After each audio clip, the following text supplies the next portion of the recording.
Madame, Mademoiselle, Messieurs, bonsoir et bienvenue à votre 21h30 de ce samedi 18 janvier 2014, une journée électorale, les principaux titres du journal. Des opérations de vote, celles qui se sont déroulées aujourd'hui à Attar, Ain Safra et Kaïdi dans le cadre du second tour des élections législatives et communales. Une finale, celle du tir à la cible à Walata dans le cadre de la 4e édition du Festival des villes anciennes. Il s'agit de la Coupe du Président de la République. C'était hier soir. Et puis une visite, celle de la ministre de la Culture, de la Jeunesse et des Sports a effectué aujourd'hui à Walata au centre de santé de cette cité ancienne où se déroule là-bas une caravane médicale. Et puis, bien sûr, une journée électorale sans invité, ce n'est pas possible. Et nous avons un invité, en la personne du directeur de la communication et de l'éducation citoyenne au niveau de la CENI. Le voilà. Monsieur le directeur, bonsoir. Bonsoir. On va parler de ces élections, mais auparavant, on va voir d'abord ce qui s'est passé sur le terrain. Attar, donc.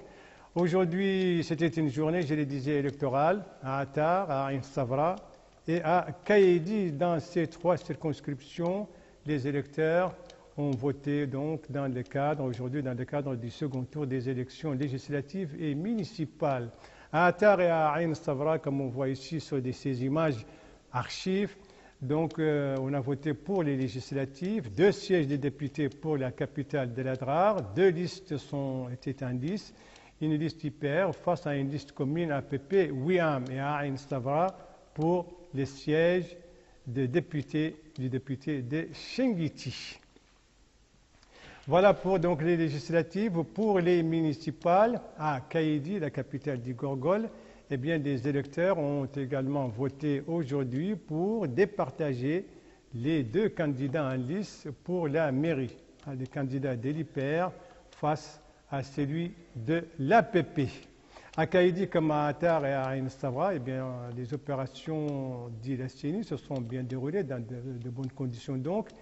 Et la CENI qui parle d'une importante affluence. Il faut rappeler que les forces armées et de sécurité ont voté hier dans le cadre de ce second tour. Voilà, et pour parler de tout cela, bien sûr, nous avons donc M. Abdallah Diarra, directeur de la communication et de l'éducation citoyenne à la CENI. Monsieur le directeur, bonsoir. Bonsoir. Voilà, première question qu'on se pose quelques heures après la clôture des bureaux. Quel est le taux de participation? Oui, le taux de participation en moyenne pour les 3 localités dépasse les 66% à 17 heures. À 17h, 18h, il dépassait les 66% avec un pic de 88% pour la commune d'Ain Safra. Donc à 18h, c'est-à-dire qu'il restait encore une heure avant la clôture du bureau. La seconde question, bien sûr, qui doit être d'ailleurs la conclusion, et les résultats, c'est pour quand? Les résultats vont être diffusés à partir de ce soir, bureau par bureau. On a déjà commencer à recevoir certains résultats. Vous savez que les résultats sont traités suivant 3 étapes. Oui. Il y a bien sûr une première étape, c'est la réception des résultats. Il y a l'étape de contrôle et de validation. Et ensuite, il y a l'étape de la publication, de la diffusion. C'est au niveau de la CENI. C'est au niveau de la CENI, c'est au niveau de la centralisation, au niveau de la CENI. Donc, ces bureaux commencent à être reçus, ils seront contrôlés, validés, et ils vont commencer à être diffusés à partir de ce soir. Demain, Inch'Allah, ça sera la proclamation des résultats complets, la proclamation des résultats complets, donc pour demain, dans la journée, Inch'Allah. Bon, alors, voyons maintenant comment se sont déroulées, suivant les informations que vous avez déjà recueillies ce soir, comment se sont déroulées les opérations. Moi, j'ai dit tout à l'heure, dans de bonnes conditions, j'ai cité la CENI. Vous avez raison. Oui. Ça s'est passé dans de très bonnes conditions. Il n'y a pas eu d'incident. Les gens sont venus, ils ont voté normalement et à la satisfaction de tous. Donc, il y a eu une affluence respectable. On pense que le taux avoisinera globalement les 70%. 70% à peu près comme le second tour. Voilà, c'est ça. Et puis, en ce qui concerne la transparence, est-ce que vous avez introduit quelque chose? Je crois que la question de la transparence est maintenant claire pour tout le monde. Et je crois que depuis le dernier deuxième tour, il y a les procès-verbaux. Ils sont donnés aux représentants des candidats et ils sont affichés sur place. Ils sont donnés par bureau aux représentants des candidats et ils sont affichés dans les bureaux. Je rappelle aussi que durant toute l'opération de vote, les représentants des candidats sont là et ils assistent au dépouillement. Donc je crois que de ce point de vue-là, tout le monde est d'accord que la transparence est claire, elle ne pose aucun problème. Oui. Hier, les services, les forces des armées et de sécurité ont voté. Le dépouillement a commencé ce soir en même temps que le vote. Tout à fait. C'est la loi, c'est les dispositions légales. Donc, pour les militaires, le dépouillement se fait en même temps que les autres citoyens.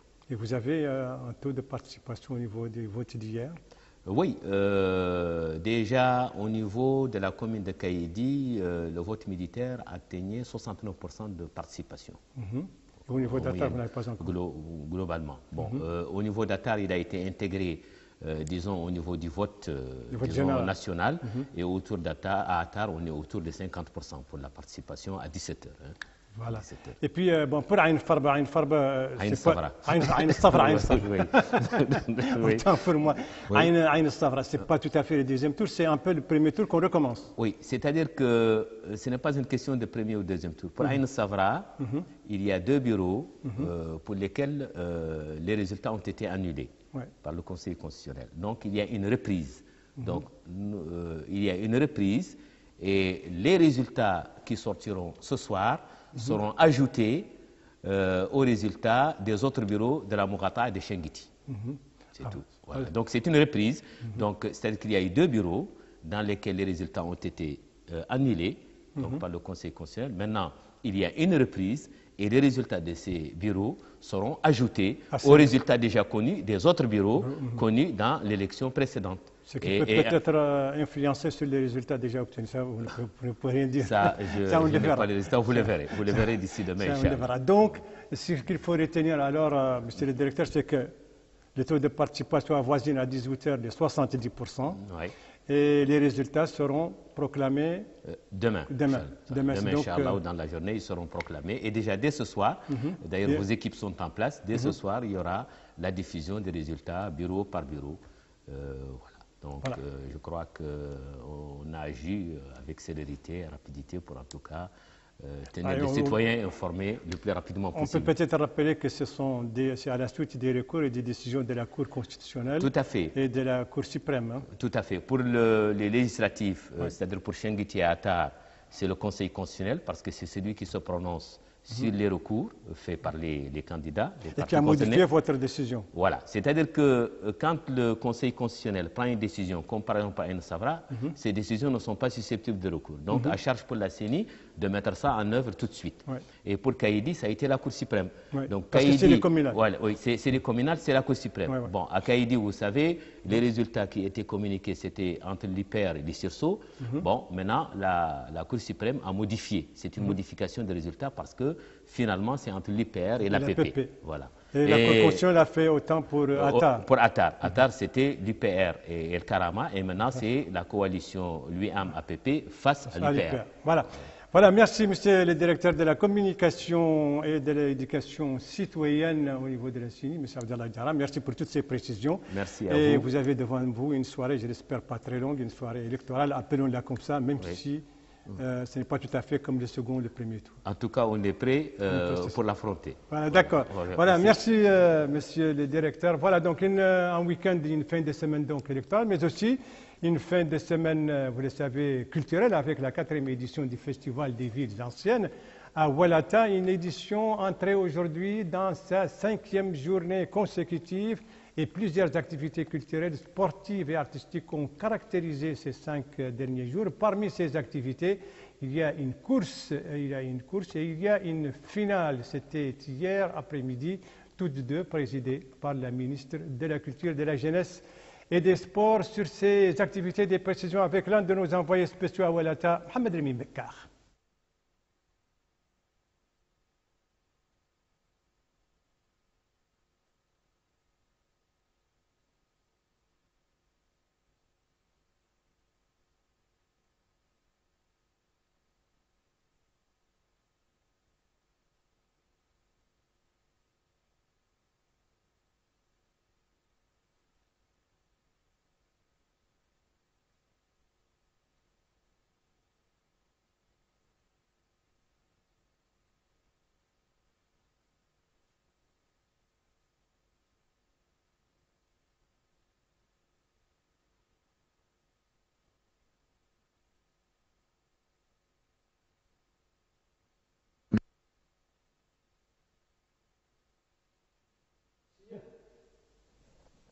Elle s'est soldée hier par la victoire de l'équipe d'El Verdi qui a reçu son trophée de la ministre de la Culture, de la Jeunesse et des Sports qui a supervisé la clôture de cette 9e édition. Suivi de sa rivale, Emeshbourg et en 3e position le club de Nbeka. Le prix du meilleur tireur a été remporté par Sidi Mohamed El Berouk du club Nokhwa. Dans un mot prononcé pour la circonstance, Mme Lala Mitsrif a félicité l'équipe gagnante et l'ensemble des clubs qui ont pris part à cette compétition, soulignant l'intérêt que les pouvoirs publics accordent à la promotion de ces disciplines sportives traditionnelles. Elle a aussi demandé à la Fédération de tir à la cible de veiller à l'avenir à ce que la compétition de tir à la cible accompagne les autres disciplines du festival pour éviter le départ d'un grand public avant la fin du festival. Quant au président de la Fédération mauritanienne de tir à la cible traditionnelle, Khatri Oulidje, il s'est d'abord réjoui du bon déroulement de la compétition qui a été marquée, a-t-il dit, par une saine concurrence.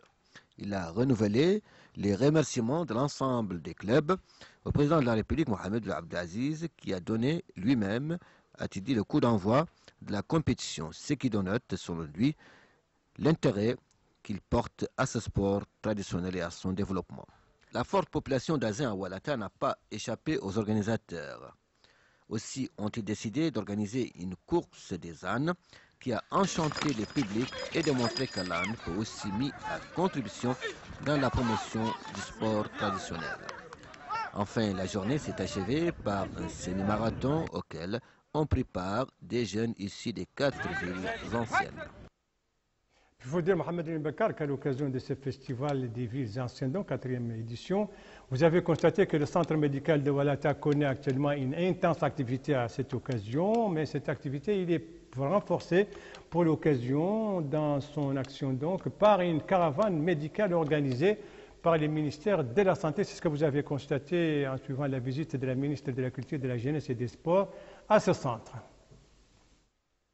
Sans doute la pression n'a jamais été aussi forte sur le centre de santé de Oualata, appelé ces jours-ci à redoubler d'efforts pour répondre aux attentes d'une grande population venue d'un peu partout du pays pour assister au festival. Afin de l'aider donc à faire face à cette nouvelle charge, le ministère de la Santé l'a doté d'équipements et de médicaments supplémentaires. Mieux, une caravane médicale a été dépêchée sur place, renfermant un staff médical complet.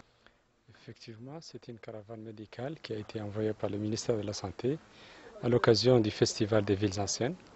Elle regroupe une vingtaine de médecins, entre médecins et personnel paramédical, dans toutes les spécialités, médicales, chirurgicales, cardiologiques, gynécologiques, ORL, ophtalmo, en plus de l'équipe sur place, formée des médecins du dispensaire de Oualata et des médecins de la région du Wilaya. Je ne peux pas oublier aussi l'appui de la mairie de Chinguetti qui a dépêché un médecin et une équipe médicale avec des équipements de laboratoire qui ont renforcé notre présence sur place, notre capacité de diagnostic, de faire plus de tests diagnostiques à la population. Donc l'objectif est de servir la population de la ville ancienne, Oualata, et aussi d'assurer les urgences et les consultations des séminaristes et participants à ce festival. Les efforts du personnel médical du centre de santé de Oualata sont par ailleurs soutenus par l'effort de leurs collègues de l'hôpital de fraternité de Chinguetti. Nous avons quelques maladies ici, mais la plupart des maladies sont des maladies qui sont trouvables même dans tout le pays, comme l'anémie, le diabète, la tension, et aussi il y a beaucoup de cas de parasites pour les enfants. Donc nous avons traité la maladie comme ça. Ce matin, la ministre de la Culture, de la Jeunesse et des Sports a pu se rendre compte elle-même des prestations fournies par ce centre, dont elle a visité les différents pavillons en compagnie du Wali du Hod Sharqi, notamment la maternité, les soins généraux ainsi que la salle réservée aux analyses biologiques. Des explications lui ont été fournies sur les moyens mis à la disposition de la structure médicale et les types de pathologies les plus fréquentes. Mohamed El Bakar, Oualata qui vit donc actuellement à l'ère de cette 4e édition du Festival des villes anciennes, une 4e édition dont le coup d'envoi qui était donné le mardi dernier par le président de la République, M. Mohamed Abdelaziz Ouattara, qui boucle ainsi la boucle dans l'organisation d'une telle manifestation, et cela après Tichit, Ouadan et Chinguitti. Ouattara, Mohamed Lemine, célèbre notamment par ses érudits, ses bibliothèques, mais aussi ses manuscrits anciens. Ouattara vaut aussi le détour grâce à ses riches bibliothèques qui renferment une variété de manuscrits exposés avec d'autres dans la foire du livre organisée dans le cadre du Festival des villes anciennes. Ces livres qui datent de plusieurs siècles, à l'image de ce manuscrit retrouvé dans des bibliothèques de l'Adrar, viennent des bibliothèques ancestrales de Chinguitti, Ouadan, Tichit et bien sûr Ouattara. Ces manuscrits renferment, outre les 5 Corans, le fiqh, la littérature, la grammaire, la poésie, écrits et expliqués par d'illustres érudits. Des manuscrits que les descendants de ces ulamas continuent de conserver, mais sur lesquels le temps a marqué son influence. D'où la nécessité d'entamer une opération de restauration pour ne pas perdre définitivement ce riche héritage aujourd'hui menacé de disparition. L'Institut mauritanien de recherche scientifique nous a confié sa représentante dispose d'un laboratoire et d'équipements modernes pour la restauration et la conservation de ces manuscrits. Un autre stand, non moins important pour la sauvegarde de cette mémoire, celui de l'Office du Musée national, qui a élaboré l'arbre généalogique de plus de 4000 érudits, dont 170 issus de Ouattara.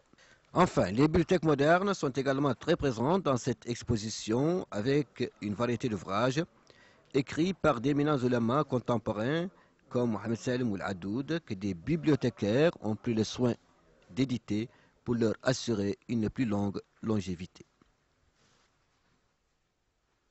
Merci Mohamed Lemine Bekkar, merci à toute l'équipe de la télévision de Mauritanie qui se trouve à Ouattara dans le cadre, donc à l'occasion de cette 4e édition du Festival des villes anciennes. Merci donc pour l'excellent travail effectué à cette occasion. Après le culturel, maintenant les diplomatiques avec cette déclaration de l'ambassadeur de Libye qui souligne l'importance de la continuité des relations entre son pays et la Mauritanie après la révolution du 17 février. Mohamed Hassan Al-Qourj l'a dit dans une adresse à l'occasion du 70e anniversaire de l'indépendance libyenne, cet anniversaire qui sera célébré demain. Eh bien, le diplomate libyen a par ailleurs félicité le peuple mauritanien pour l'alternance et le pluralisme démocratique à travers donc les élections législatives et communales. Voilà, une fin de semaine bien sûr et une journée particulièrement, cette journée de samedi, une journée non seulement électorale et culturelle, mais aussi footballistique, puisque vous savez qu'aujourd'hui, c'était le match Mauritanie-Burundi dans le cadre du CHAN 2014 en Afrique du Sud, match qui s'est achevé malheureusement, tout à l'heure, un peu avant 20h, heure de Nouakchott, match que les Morabitoun ont perdu par 3-2, 3 buts pour le Burundi. C'est donc la deuxième défaite de notre 11 national. La première, c'était contre la RDC, la République démocratique du Congo. C'était mardi dernier, 1-0. Mais l'essentiel, ce n'est pas d'être déçu. L'essentiel, comme on dit en matière d'olympisme, c'est de participer et de gagner en expérience en matière de compétition internationale. Il faut dire que ce match a été suivi en direct, notamment à Ouattara, justement, dont on vient de parler, grâce à un écran géant mis en place par l'équipe de la TVM qui se trouve donc sur place là-bas à l'occasion du Festival des villes anciennes. Voilà, c'est la fin de ce journal. Merci à vous, Madame, Mademoiselle, Monsieur, de l'avoir suivi. Merci bien entendu aux équipes rédaction et techniques qui ont participé à sa conception. Et je vous en rappelle les principales informations. Voilà, ici, sur ces images d'archives, eh bien, ce sont les électeurs qui se sont rendus de nouveau aux urnes à Attar, à Ain Savra et à Kaïdi dans le cadre des élections législatives et communales. Taux de participation, comme nous le disait tout à l'heure le responsable de la CENI, 70% à 18h. Ici, c'est à Ouattara, dans le cadre de la 4e édition du Festival des villes anciennes, la finale du tir à la cible, la Coupe du Président de la République, dans le cadre des activités marquant cette édition. Et puis ici, c'est le centre médical, le centre de santé de Walata, centre qui connaît actuellement une pression à l'occasion de ce festival, mais dont l'action est renforcée par la présence d'une caravane médicale organisée par le ministère de la Santé. Voilà, le JTF reviendra demain à 19h et à 21h30. Vous serez en compagnie, suivant le planning des services, vous serez en compagnie de Cheikh Nasher Saadbou. Quant à moi, il ne me reste plus qu'à vous souhaiter une très bonne fin de soirée, une très bonne semaine, et à vous donner rendez-vous, Inch'Allah, vendredi prochain aux mêmes heures, 19h, 21h30. Bonsoir.